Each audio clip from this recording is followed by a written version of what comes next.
নমস্কার বন্ধুরা, bank Nifty অ্যানালিসিসে আপনাকে স্বাগত জানাই। ব্যাঙ্ক নিফটির আমরা ফাইনাল ক্লোজিং যেটা পেয়েছি সেটা হচ্ছে ৫১,৩১১। যদি আমরা বৃহস্পতিবার দিনের ক্যান্ডেলের ক্লোজিং দেখি, সেখান থেকে শুক্রবার দিন কত পয়েন্ট, ১৪০ পয়েন্ট কিন্তু উপরে গিয়ে পজিটিভে ক্লোজ দিয়েছে ব্যাঙ্ক নিফটি। দেখো, ব্যাঙ্ক নিফটির জন্য এখন ইম্পর্টেন্ট যে রেজিস্ট্যান্স বেরিয়েছে সেটা হচ্ছে এই প্রথম একটা রেজিস্ট্যান্স, সেটা হচ্ছে এখানে, সেটা হচ্ছে বেরিয়ে আসছে, সেটা হচ্ছে ৫২,০৫৫, একটা হচ্ছে স্ট্রং রেজিস্ট্যান্স এবং সাইকোলজিক্যাল রেজিস্ট্যান্স ডে চার্টে। এবং নেক্সট যে রেজিস্ট্যান্স বেরিয়ে আসে সেটা হচ্ছে, যদি দেখি এই যে জোনটা, সেটা একটা কিন্তু নেক্সট রেজিস্ট্যান্স হিসেবে কাজ করবে, যেটা হচ্ছে ৫১,৫৫৫ স্ট্রং রেজিস্ট্যান্স হিসেবে কিন্তু কাজ করবে। যখন মার্কেট এই নিচে গ্যাপ ডাউন করে এবং গ্যাপ ডাউন করার পর মার্কেট যদি দেখি এই যে জোনটা, ঠিক আছে, এই যে ফাঁকা জোনটা কিন্তু মার্কেট কিন্তু ফিল করেনি, ঠিক আছে। যদি মার্কেট কী করে, এই যে ৫১,৫৫৫-র উপরে যদি ক্লোজিং করে এবং ক্লোজিং করার পর যদি পরের দিন যদি ট্রেড করতে থাকে, তো দেন একটা মুভ বেরিয়ে আসতে পারে ডে চার্টে, সেটা হচ্ছে ৫২,০৫৫ অবধি, যেটা একটা সাইকোলজিক্যাল রেজিস্ট্যান্স। তো এই মুভটা কিন্তু মার্কেট নিয়ে যেতে পারে যদি ৫১,৫৫৫-র উপরে যদি ক্লোজ করে। ব্যাঙ্ক নিফটির জন্য সাপোর্ট বেরিয়ে আসছে, প্রথম যে সাপোর্টটা বেরিয়ে আসছে সেটা হচ্ছে এই যে জোনটা, সেটা হচ্ছে ব্যাঙ্ক নিফটির জন্য প্রথম সাপোর্ট হিসেবে বেরিয়ে আসছে, সেটা হচ্ছে ৫১,০৫৫। ঠিক আছে, এটা একটা সাইকোলজিক্যাল সাপোর্ট এবং একটা স্ট্রং সাপোর্ট। যদি মার্কেট যদি দেখি লাস্ট কী করেছে, লাস্ট ৪ দিন ধরে কিন্তু একই জায়গায় কনসোলিডেট করে, কিন্তু এই যে ৫১,৫৫০ এই লেভেলটাকে কিন্তু নিচে মার্কেট ক্লোজিং দিইনি, ঠিক আছে।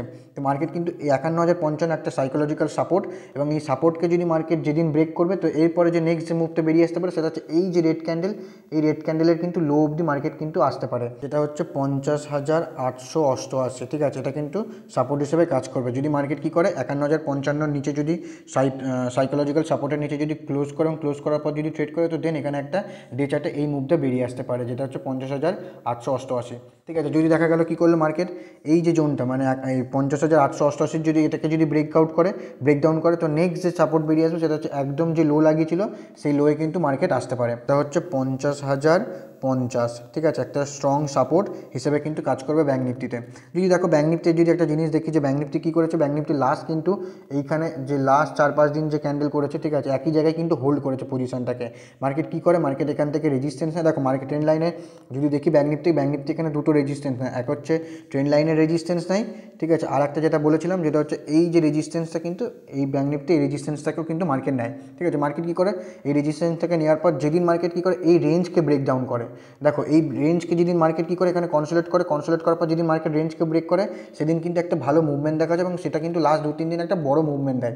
ঠিক আছে, দেখো মার্কেট কী করে এই পজিশনে কিন্তু সাপোর্টের কাছে এসে মার্কেট কিন্তু সেই পজিশনে যদি দেখি আমরা লাস্ট ৪ দিন ধরে কিন্তু একই জায়গায় কনসোলিডেট করে গেছে। ঠিক আছে, মার্কেট কী করবে, যদি মার্কেট কী করে এই যে লাস্ট ৪ দিন ধরে যেদিন যে রেঞ্জটা বানিয়েছে, যদি দেখি এখান থেকে প্রায় ১১০০ পয়েন্টের একটা রেঞ্জ বানিয়েছে, যেদিন মার্কেট কী করবে এই রেঞ্জের আপসাইড বা ডাউন সাইড যেদিকেই ব্রেক করবে না কেন, সেখান থেকে কিন্তু একটা ভালো মুভমেন্ট দেখা যেতে পারে, সেটা আপসাইডও হতে পারে, সেটা ডাউন সাইডও হতে পারে। যেদিন এই রেঞ্জকে ব্রেকআউট বা ব্রেকডাউন করবে সেই সাইডে কিন্তু এই মুভ দেখা যেতে পারে। তো এই রেঞ্জের মধ্যে যতক্ষণ রয়েছে ছোটো ছোটো কোয়ান্টিটিতে ট্রেড করো, কারণ এই রেঞ্জ থেকে যতক্ষণ না মার্কেট বেরোবে ততক্ষণ কিন্তু মার্কেট সেভাবে কোনো বড় মুভমেন্ট নাও দেখা যেতে পারে। তো চলুন ব্যাঙ্ক নিফটির ১৫ মিনিটের চার্টটি দেখি সোমবার দিনের জন্য কেমন কি ট্রেড করতে পারে। ব্যাঙ্ক নিফটি যদি ১৫ মিনিটের চার্টে দেখি, ব্যাঙ্ক নিফটির ১৫ মিনিটের চার্টে প্রথম যে সাপোর্টটা বেরিয়ে আসে সেটা হচ্ছে এই যে জোনটা ব্যাঙ্ক নিফটির জন্য একটা স্ট্রং সাপোর্ট হিসেবে কাজ করছে, যেটা হচ্ছে ৫১,০৫১ একটা স্ট্রং সাপোর্ট হিসেবে কাজ করছে। আর রেজিস্ট্যান্স হিসেবে যদি দেখি, রেজিস্ট্যান্স হিসেবে এই যে জোনটার হাই, সেটা কিন্তু রেজিস্ট্যান্স হিসেবে কাজ করছে। যদি দেখি এখানে মার্কেট কী করে, এখানে অলরেডি একবার, দুবার, তিনবার, চারবার, ঠিক আছে, চারবার কিন্তু এখানে মার্কেট রেজিস্ট্যান্সের কাছে এবং রেজিস্ট্যান্স কিন্তু ব্রেকআউট করতে পারে না, এবং ব্রেকআউট না করতে পারে কী করে মার্কেট আবার সেই রেঞ্জের মধ্যে চলে আসে। মার্কেট যদি দেখি লাস্ট ৪-৫ দিন ধরে কিন্তু মার্কেট এই রেঞ্জের মধ্যেই কিন্তু ঘোরাফেরা করছে। তো মার্কেট এই রেঞ্জকে ব্রেকআউট বা ব্রেকডাউন করতে দাও, দেন তুমি কিন্তু এখানে একটা ইন্টারডেতে ভালো মুভমেন্ট দেখতে পারো, যেদিন মার্কেট কী করবে এই রেঞ্জের বাইরে ব্রেকআউট ট্রেড করতে থাকবে। সোমবার দিন কী করলো, এই যে সাপোর্ট জোনটা রয়েছে না, এই সাপোর্টের জোনের কী করলো, কাছে এখানেই ওপেন হলো। ঠিক আছে, সাপোর্ট জোনেই ওপেন হলো, ওপেন হওয়ার পর কনসোলিডেট করার পর যদি মার্কেট কী করে ব্রেকডাউন করে, তো ব্রেকডাউন করলে নেক্সট যে মুভটা বেরিয়ে আসবে, যে সাপোর্টটা বেরিয়ে আসতে পারে, সেটা হচ্ছে এই যে জোনটা। ঠিক আছে, এখানে কিন্তু সাপোর্ট হিসেবে কাজ করতে পারে, যেটা হচ্ছে ৫০,৭৭৭ একটা স্ট্রং সাপোর্ট হিসেবে কাজ করবে।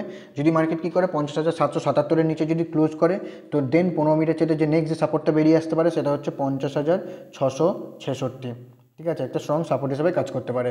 দেখা গেলো মার্কেট কী করলো, এখানেই ওপেন হওয়ার পর মার্কেট কনসোলিডেট করার পর আপসাইডে ব্রেকআউট করলো, এই যে রেঞ্জটা বানালো এই রেঞ্জের আপসাইডে যদি উপরে ব্রেকআউট করে, তো প্রথম যে রেজিস্ট্যান্স বেরিয়ে যাবে সেটা হচ্ছে এই যে জোনের হাই, এটা হচ্ছে প্রথম রেজিস্ট্যান্স নিতে পারে। যদি এটাকে ব্রেকআউট করে, তো দেন নেক্সট যে রেজিস্ট্যান্স বেরিয়ে আসতে পারে সেটা হচ্ছে এই যে গ্যাপটা বাকি আছে, এই গ্যাপটা কিন্তু মার্কেটের যে লো, সেই লোয়ে কিন্তু মার্কেট একবার আসতে পারে রেজিস্ট্যান্স নিতে। এখানে যে রেজিস্ট্যান্সটা বেরিয়ে আসছে সেটা হচ্ছে ৫২,০৫০। ঠিক আছে, এই রেজিস্ট্যান্সটা কিন্তু মার্কেট নিতে পারে।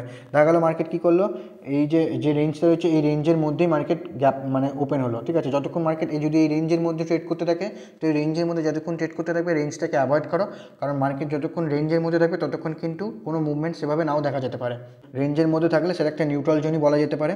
দেখা গেলো মার্কেট কী করলো, সোমবার দিন মার্কেট এই যে রেজিস্ট্যান্স, এই রেজিস্ট্যান্সের এখানে গ্যাপ আপ ওপেন হলো, একটা হিউজ পয়েন্টের গ্যাপ আপ ওপেন হলো। গ্যাপ আপ ওপেন হওয়ার পর কনসোলিডেট করার পর যদি মার্কেট ডাউন সাইডে ব্রেক ডাউন করে, তো নেক্সট যে রেজিস্ট্যান্স, নেক্সট যে সাপোর্ট বেরিয়ে আসতে পারে সেটা হচ্ছে আজকের যে মানে লাস্ট শুক্রবার দিনের যে কনসোলিডেট জোন, মানে যেখানে মার্কেট সময় কাটিয়েছে বা ক্লোজিং যেখানে দিয়েছে সেটা হচ্ছে একটা সাপোর্ট হিসেবে কাজ করবে। যদি এটাকে ব্রেক ডাউন করে, তো নেক্সট যে সাপোর্ট বেরিয়ে আসবে সেটা হচ্ছে এই যে জোনটা।